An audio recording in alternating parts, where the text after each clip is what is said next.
It was a time of great change, an age of discovery, a time of divisions over religion and politics. But by the end of the Tudor age, a single monarch would rule over England and Scotland, and Great Britain would have become one of the most powerful nations on earth. And the landscape of this island was changed forever. Taking to the skies, we can reveal the splendor of what remains of Tudor Britain. Like Hampton Court Palace, built for the all-powerful Cardinal Wolsey, who would later fail to get the king his divorce and find himself arrested for treason. But perhaps the most tragic figure of the Tudor age was Mary, Queen of Scots, who became a political pawn between England and Scotland, and in the end, paid for it with her life. And one of the most famous and best remembered of all the Tudors was the daughter of Anne Boleyn, the woman who would become the last Tudor monarch, England's much-loved Queen, Elizabeth I.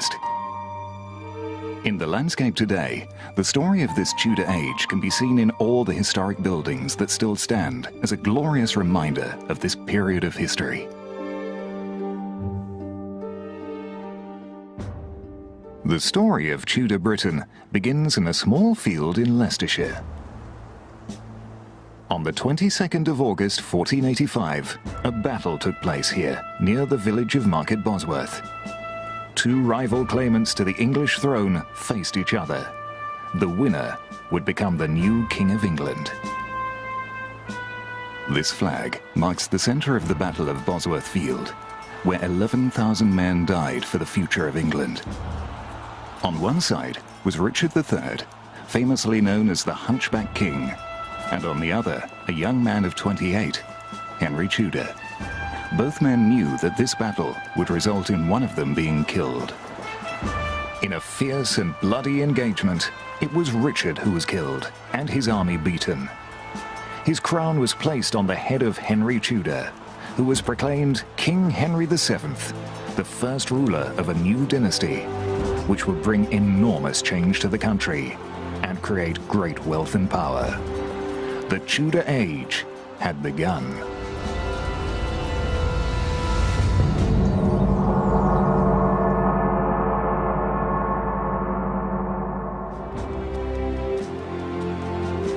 If Henry VII had been expecting his reign to be a peaceful one, he was mistaken. At the time, powerful English lords controlled vast areas of the country from their imposing castles, which dominated the landscape. Following their defeat at the Battle of Bosworth Field, many of these aristocratic families had their castles and estates taken into royal hands. So, Henry had enemies, and throughout his reign, there were plots, rebellions, and pretenders to the throne to deal with. Executions were common. Despite these problems, Henry began to concentrate power in the hands of the dynasty, something that was to become a feature of the Tudor age. He died in 1509 and was succeeded by his son Henry VIII. During his reign, England would become a more settled and united country. As a result, there was a decline of castles and the first flowering of great Tudor houses. Compton Wynyates in Warwickshire was among the first great Tudor houses to be built. It was built by William Compton, a childhood friend of Henry VIII. Henry had given him the nearby ruinous Fallbrook Castle. William dismantled it and incorporated much of it, including a huge bay window, in his new house. The roofline has a Tudor trademark that can be seen on countless houses throughout the period. Fantastic chimneys of all shapes, sizes, and designs. Symmetry was also to play a part in Tudor design. At Melford Hall in Suffolk, the house has been designed with a sense of balance.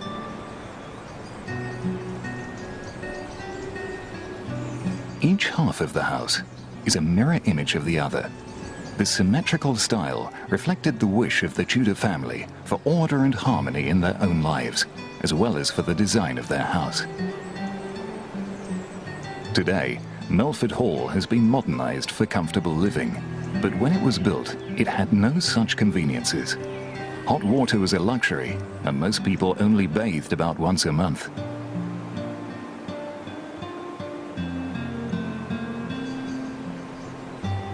There is no fortification on the house, but there are small towers and turrets on the corners that seem a reminder of an earlier age of castles. This style of house became extremely popular, so much so that another can be found in the same village of Long Melford. Here a decorative moat surrounds the house, which has the same style of towers and turrets.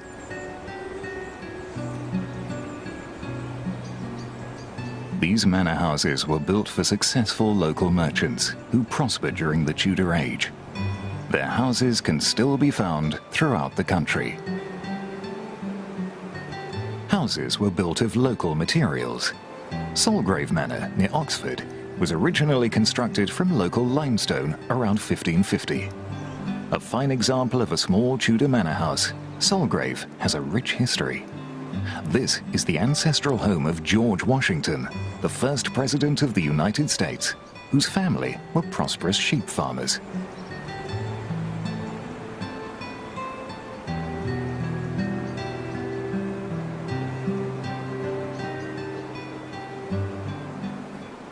Even more prosperous and certainly more powerful was the man who lived here, His Eminence Cardinal Wolsey. After Henry VIII, he was the most powerful man in the land and the king's closest advisor. As a result, he was able, through patronage and corruption, to become immensely rich and build one of the grandest houses ever seen in England, Hampton Court.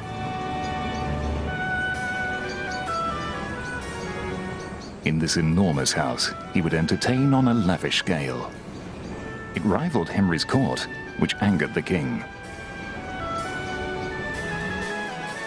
Wolsey's eventual downfall came when he failed to persuade the Pope in Rome to grant Henry a divorce from his first wife, because she could not present him with a son.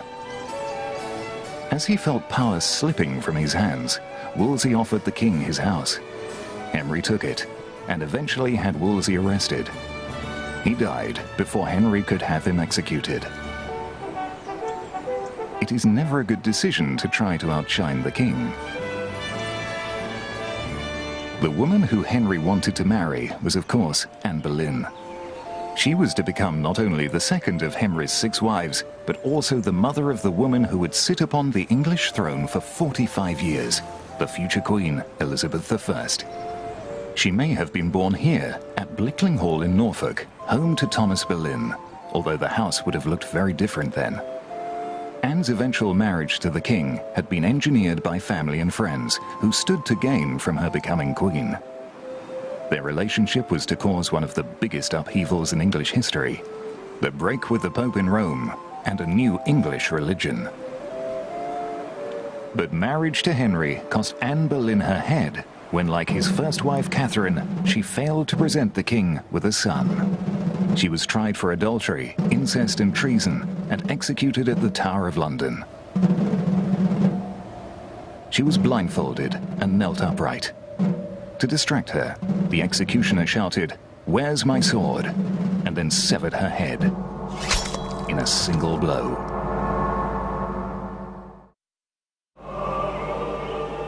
In the picturesque Scawl Valley in North Yorkshire are the ruins of Fountains Abbey, ruined not through neglect, but because King Henry VIII ordered its destruction.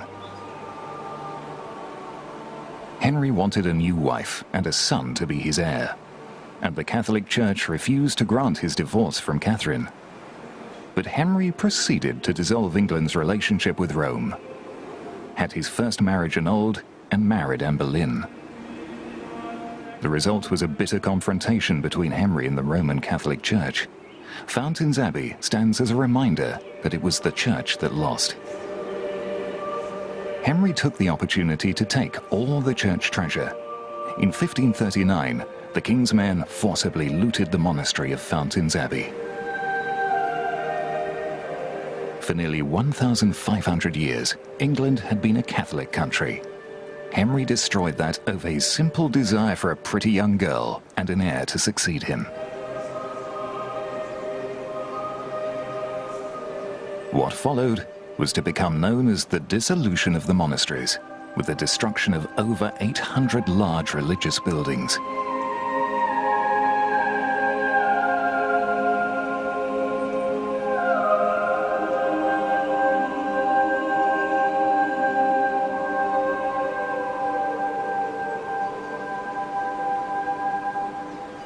Monasteries like Whitby Abbey had grown rich and powerful over the centuries. In 1540, they lost everything. Where monks resisted this desecration, they were often cruelly put to death. Some even paid the ultimate penalty of being hung, drawn and quartered. This meant being hanged until nearly dead, followed by the entrails being cut out of the stomach while still alive, and then arms and legs cut off. Finally, the head was removed and stuck on a spike, as a gruesome reminder to others not to resist the king.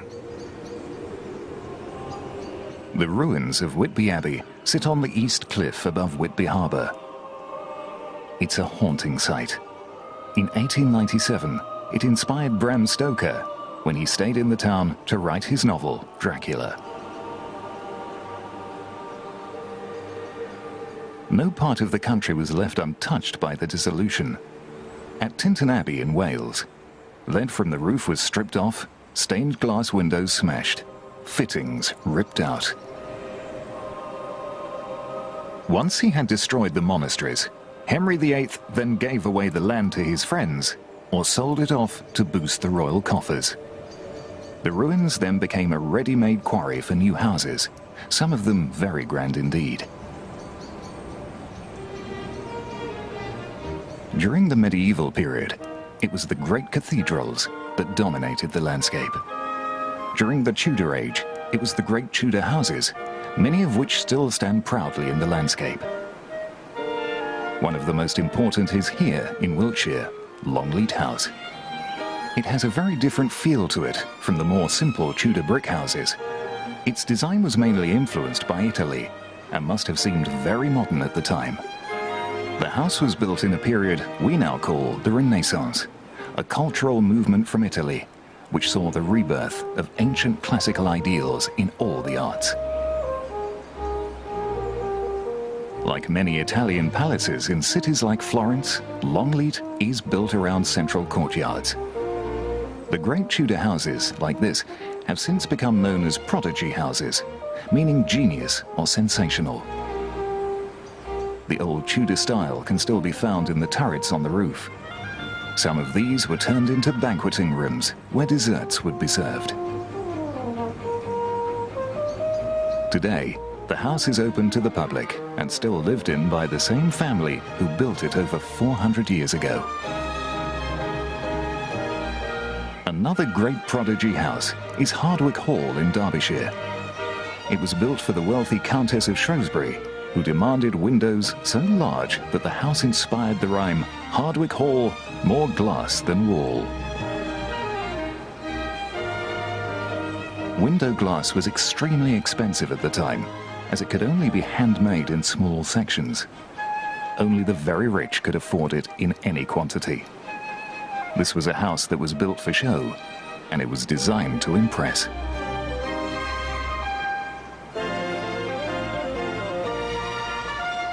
Equally impressive is the house at the end of this long avenue in Somerset, Montacute.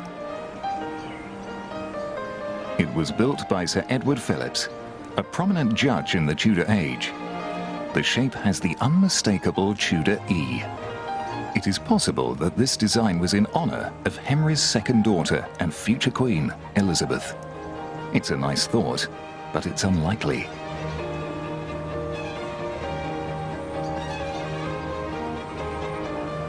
Another prodigy house, and one of the biggest, was built on the outskirts of Nottingham.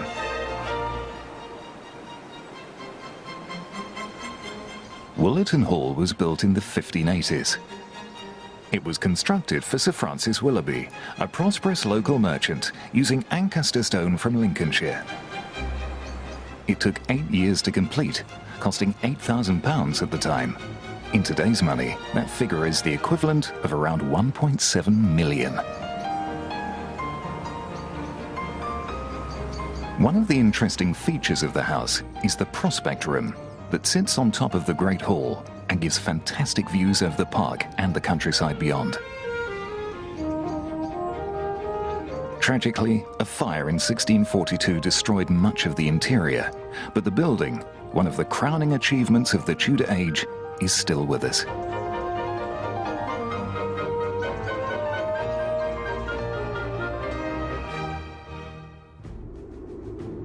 During the reign of Henry VIII, many of the old aristocratic families still lived in castles and held power over the land they controlled.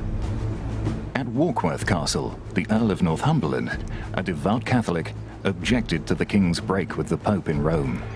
He joined a rebellion against the king and lost. Henry not only exacted a bloody revenge against the rebels, but took Warkworth Castle, as well as the nearby Northumberland stronghold of Alnwick, away from the Earl. But that was not the end of the story, because when Henry died and his eldest daughter Mary succeeded him, as a Catholic herself, she returned the castles to the Earl. When Mary died, and the throne went to her Protestant younger sister Elizabeth, the Earl lost his castles all over again. And this time, he also lost his head. It goes to show that religion and politics have always been a volatile mixture. The king's marriage to Anne Boleyn created waves across Catholic Europe. France and Spain, supported by the Pope, threatened to force England back into the bosom of the true faith. Fearing an invasion, Henry VIII began a building program to strengthen his coastal defences. On the island of Lindisfarne, off the Northumberland coast, the stones from the ruined abbey went to build a new style of castle half a mile away on a rocky crag. The castle, now converted into a house, is more of a small military fort. One of the reasons for this change was the development of better weapons, which meant the end of old-style fortresses like Bamborough Castle a few miles to the south. In 1464, during the Wars of the Roses, Bamborough became the first castle in the land to be defeated by artillery.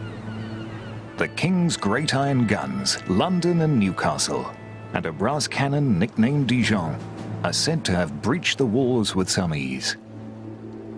A large castle was no longer a match for the latest military hardware.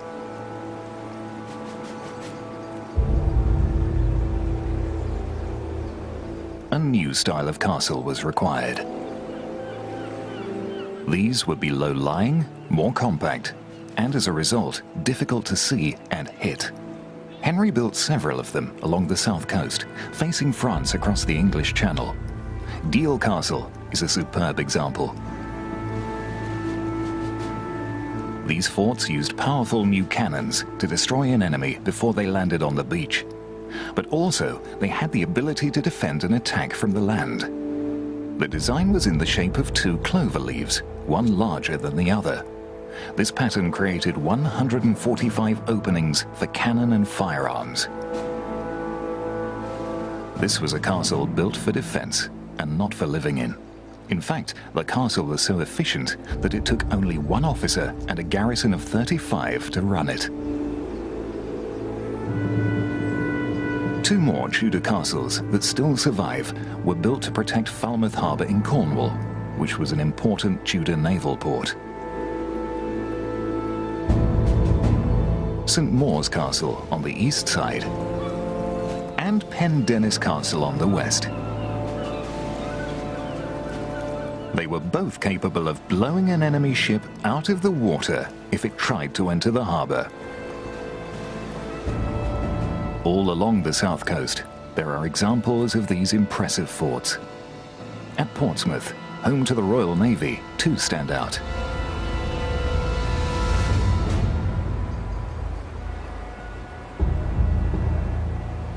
Southsea Castle is situated on a headland outside the harbour entrance, as this was a perfect position to protect the harbour from invading ships. Later additions have been added over the centuries.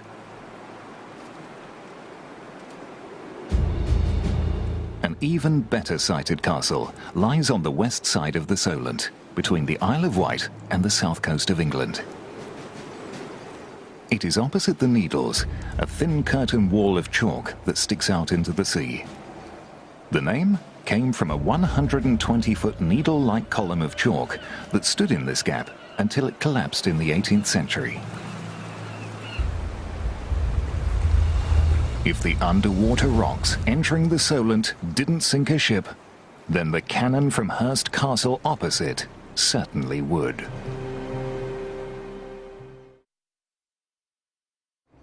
In 1558, Elizabeth I became Queen of England.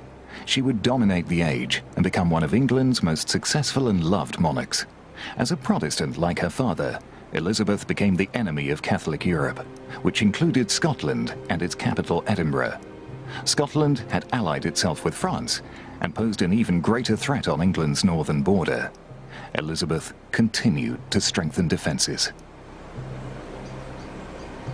At Berwick-upon-Tweed, on the border with Scotland, huge fortifications were built around the town. They were laid out in a completely new way, with ideas imported from the continent. The massive walls surrounding the town had 5 huge angular-shaped bastions, each containing a small fort.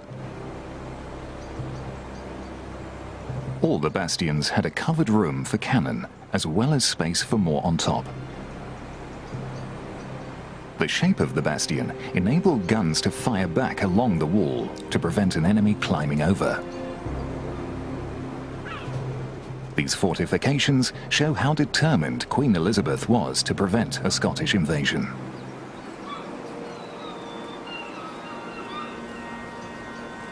But over the border in Scotland, they were just as concerned with English attacks and built castles to protect themselves. Close to the border is Caerlaverock on the Solway Firth. It is the only triangular castle in Britain and would have been a formidable fortress. In fierce and bloody battles, it was taken and retaken between the English and Scots armies several times. Another example is Threave Castle, a little further inland, built on an island in the River Dee. This was once home to the Earls of Douglas.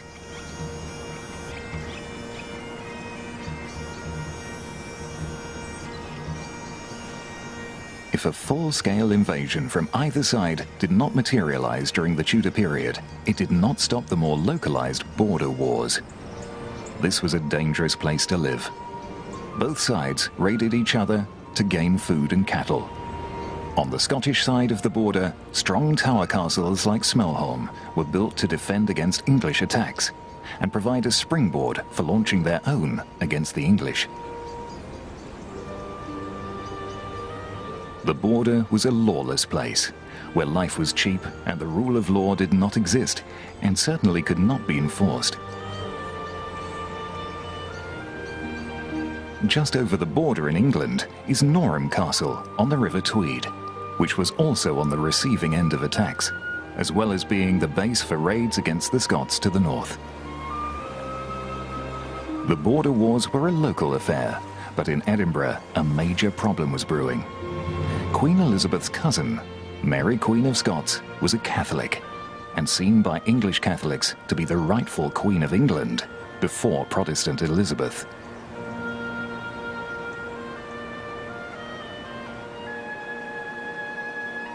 The two queens became bitter enemies. Mary Queen of Scots lived here in Holyrood Palace. By now, Scotland had become mainly Protestant, and Mary was viewed with suspicion. The feud was to end in tragedy, with plots, murder, rebellion, and war. Mary was abducted by Scottish nobles and held in the island castle on Loch Leven. With the help of her jailer's son, said to have been smitten by her beauty, she was secretly rowed to safety, where she rallied her supporters for one last battle. She lost and fled across the border to England, hoping for mercy from her cousin and bitter rival, Elizabeth. She was to be disappointed. Over the next 18 years, she was held prisoner in a succession of northern castles, including Bolton in Northumberland, where she lived for a year while it was decided what to do with her. Finally, after accusations of plots against Elizabeth, she was put on trial and executed.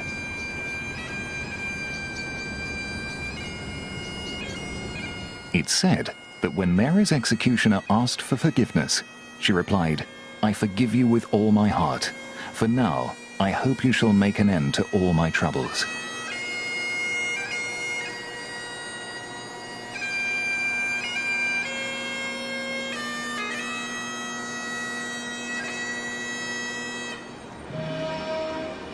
With the throne secure, Elizabeth could turn her attention to boosting England's power and prestige. She reigned during an age of exploration and trade, as ships left small harbours to explore the New World. Clovelly in Devon still retains its Tudor quay. The harbour was built by the local landowner, as were warehouses and a few cottages for the fishermen's families. Many of the old ports have now grown into modern harbours. It was from here that captains such as Sir Francis Drake, Sir Walter Raleigh and John Cabot set out to explore and discover new worlds. They also brought back great riches. For over 500 years, Plymouth has been one of England's most important naval ports. It was from here, at the beginning of the 17th century, that the Pilgrim Fathers set sail for America.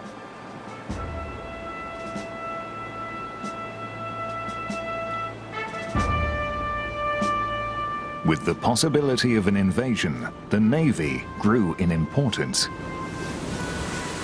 In July 1588, a ship patrolling off the coast like this Navy cutter today would have seen one of the greatest fleets ever assembled, set on conquering England, the Spanish Armada.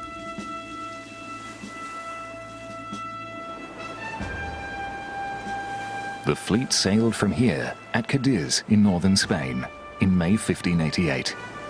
The Catholic King of Spain, Philip, had been married to Henry VIII's first daughter Mary when she was briefly queen. She had hoped to make England Catholic once again, but died childless and was succeeded by her younger sister Elizabeth, who was a staunch Protestant.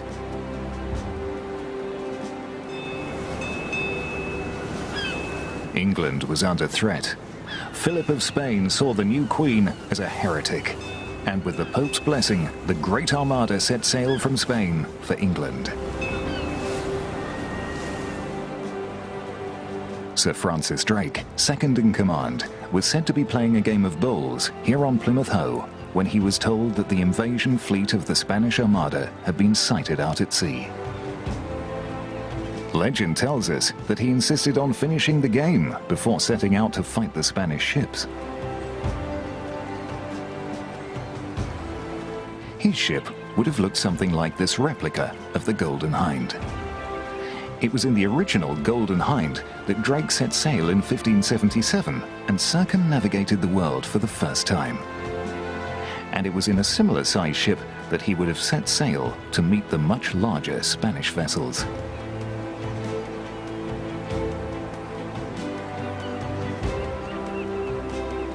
The Armada was sighted in July 1588 off St. Michael's Mount in Cornwall. In a pre-arranged invasion signal, local people lit a fire on the roof of the church. As soon as it was seen, a few miles along the coast, another fire was lit, then another a few miles further along, until a chain of beacons alerted all the naval bases and reached London and the Queen, warning that the invasion had begun. The Queen understood that the country stood on the brink of disaster. Addressing her troops, she gave her most famous speech, with one passage that has echoed down the ages.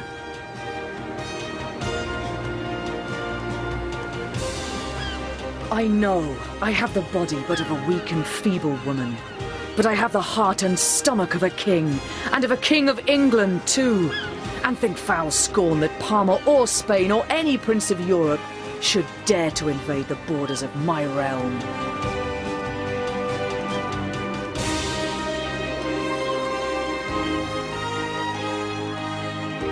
The King of Spain thought defeating the English would be a simple matter.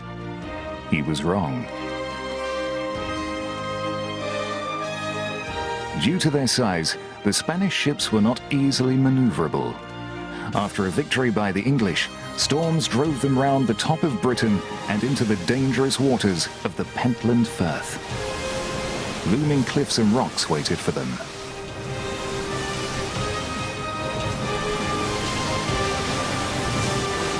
About 11,000 people died, and only a handful of ships made it back to Spain.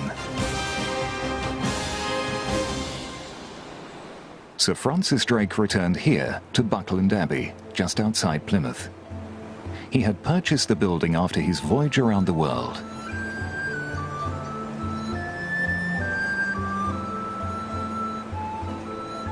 But he was away from Buckland in 1596 when he died of dysentery off the coast of Panama, having survived a Spanish cannonball through his cabin the year before.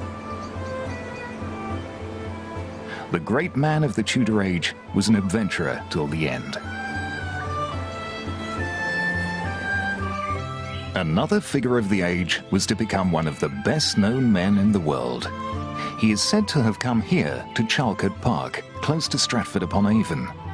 Not to visit the new Tudor house, but to the park where, it has been suggested, he was caught poaching deer. He was the playwright William Shakespeare. Most of Shakespeare's early life is a mystery.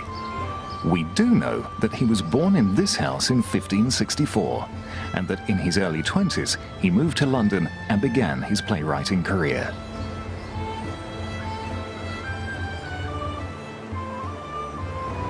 The London that Shakespeare knew has long since disappeared, but one important building has been rebuilt on the banks of the River Thames, where the actor-turned-writer had some of his plays performed. The Globe Theatre. The circular theatre has high galleries that look down on the stage. Most of the audience stands in the pit in the middle, and if it rains, they get wet. The stage is on a raised platform that projects into the pit. This version of the Globe Theatre has the benefit of electricity, which means that unlike in the days of Shakespeare, plays can be performed at night. In all, Shakespeare is known to have written 36 plays, tragedies like Hamlet, comedies like Midsummer Night's Dream, histories like Richard III, and romances like The Tempest. At the end of his life, Shakespeare retired back to Stratford-upon-Avon, where he died in 1616. Today, only a flower garden and a small park remain of his last house. During the life of Shakespeare, England was growing in prosperity due to an increase in farming. During this period, sheep and the wool they produced was England's most profitable industry. A perfect example of a wool town can be seen in the east of England, at Levenham in Suffolk. Many weavers and cloth workers were family members who worked in many of these original Tudor houses. Over 30,000 sheep were kept on just one farm in the area. Fortunes could be made if you had the land. Long Melford in Suffolk is another example of a town that flourished under the wool trade. The wealth can be seen in the enormous local church, which could only have been built from the profits of a very successful business. This was an age where it was thought you could buy your way to heaven.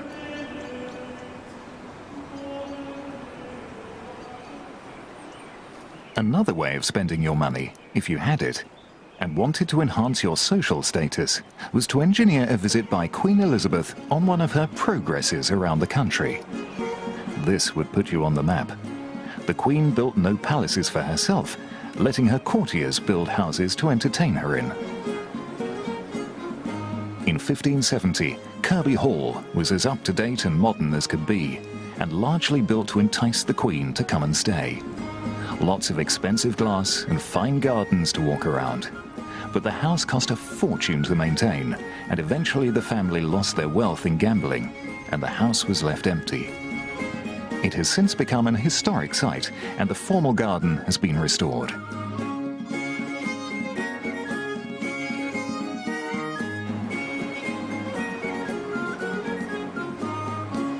Other families fared better. At Ingatestone in Essex, Sir William Petre entertained the Queen in 1561. 450 years later, his descendants still live in the house. The Queen never built a palace of her own and preferred to let others entertain her at their expense. It has been said that she would use a royal visit to punish someone because all the bills for entertaining would financially ruin them.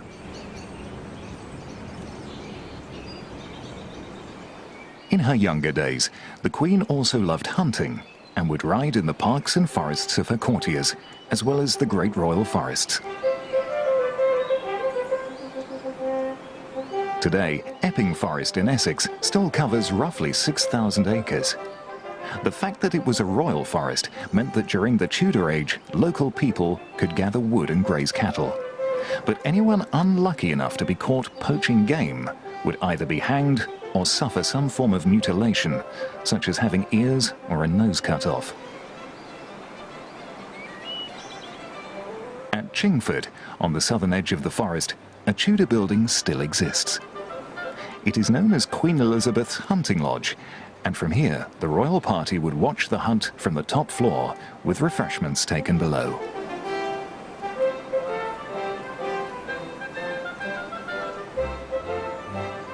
But these buildings housed royalty and the rich only.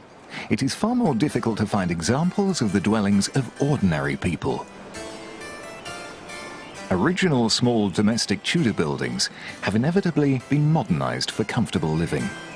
However, at the Weald and Downland Museum in Sussex, some of these original buildings have been rescued and rebuilt to form part of a small village.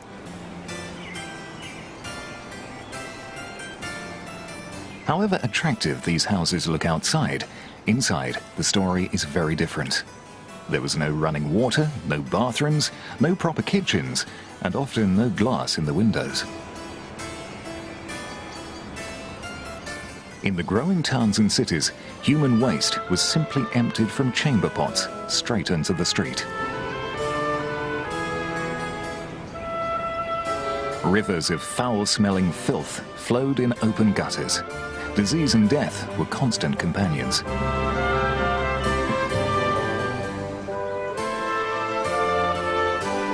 Away from the dirt of the towns, homes were being built that have become most associated with the Tudor age, the great wood-beamed houses.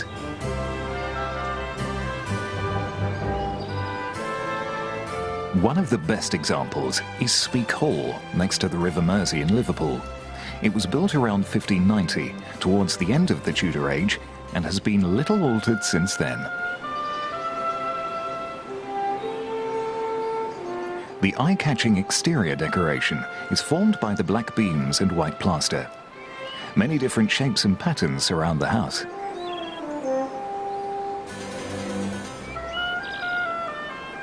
Today, the house stands right next to the main runway of Liverpool John Lennon Airport.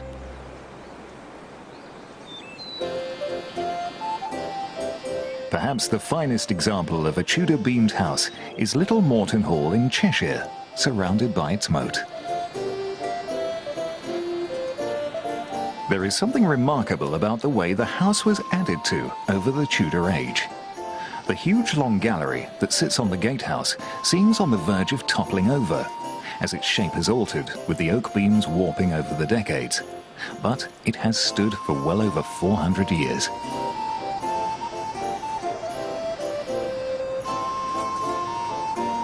It was during the Tudor period that a new style of garden design began using intricate patterns. The Morton family, who lived here, created a small example in this latest fashion.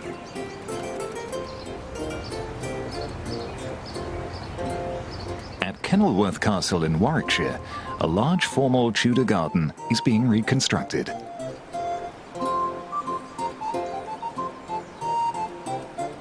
And a small example of the style has been recreated here at Doddington Hall in Lincolnshire.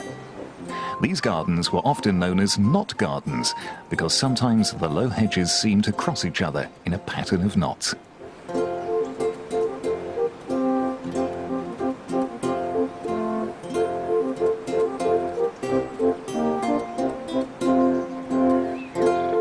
This formal design gave way to some spectacular gardens, like those here at Drummond Castle in the Highlands of Scotland. From the air, we can see what a large formal garden once looked like. The garden was created over 50 years after the end of the Tudor age, at a time when the two old enemies of England and Scotland were finally united. When Queen Elizabeth died childless in 1603, she was succeeded by James Stuart, the son of the woman she had executed 16 years earlier, Mary Queen of Scots. So, the King of Scotland and son of Elizabeth's enemy became James I of a new Great Britain, and the Stuart dynasty began. More importantly, he was a Protestant.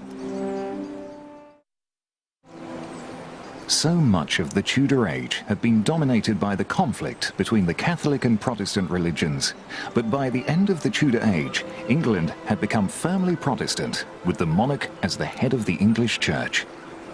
But it was also a more tolerant country, where Catholics were allowed to practice their faith.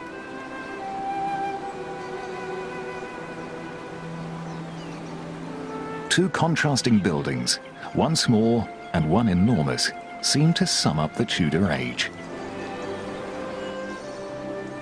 In the corner of this field is perhaps one of the most extraordinary buildings in the country, designed by Sir Thomas Tresham after his release from prison for being a Catholic in 1593.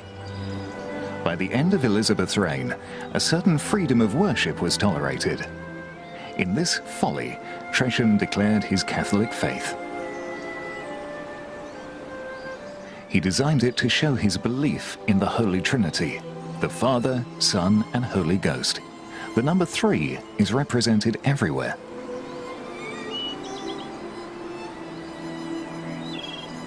Three walls are each 33 feet long, and each has 3 triangular windows, and is surmounted by 3 gargoyles.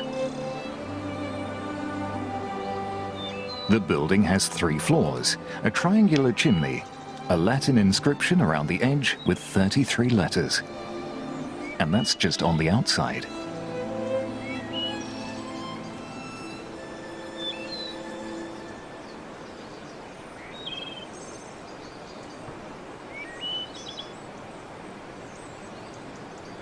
Meanwhile, 20 miles away, an acquaintance of Sir Thomas Tresham was building an altogether grander and more palatial building that perhaps represents the change that the Tudor age had brought to England. In Lincolnshire, at the end of this long avenue, is a house that was built by William Cecil, Queen Elizabeth's first minister. It is certainly one of the largest and grandest Tudor houses in the country, and took over 30 years to complete. Burghley House.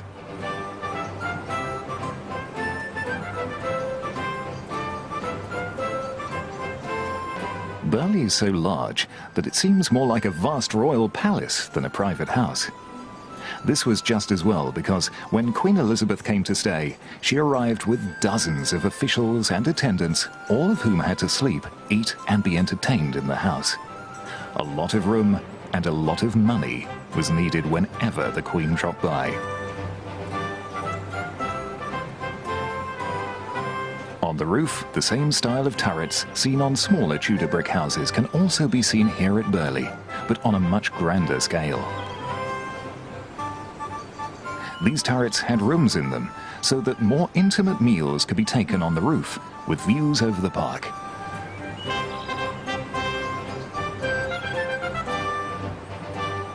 This really was a grand palace, fit to entertain a queen.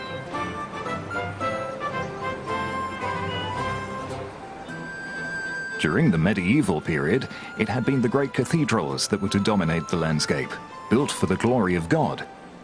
The Tudor period, on the other hand, is best remembered for its great houses which were built for the glory of the people who lived in them, like William Cecil, who Queen Elizabeth made Lord Burghley.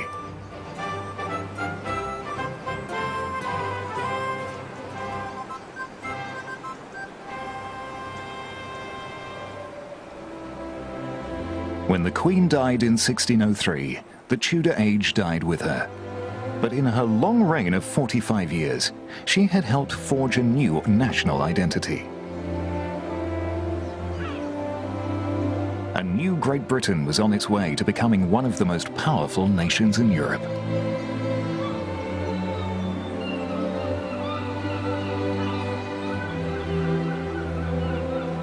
In her last speech before her death, Queen Elizabeth delivered from her throne what has become known as the Golden Speech, where she spoke as the living embodiment of the nation.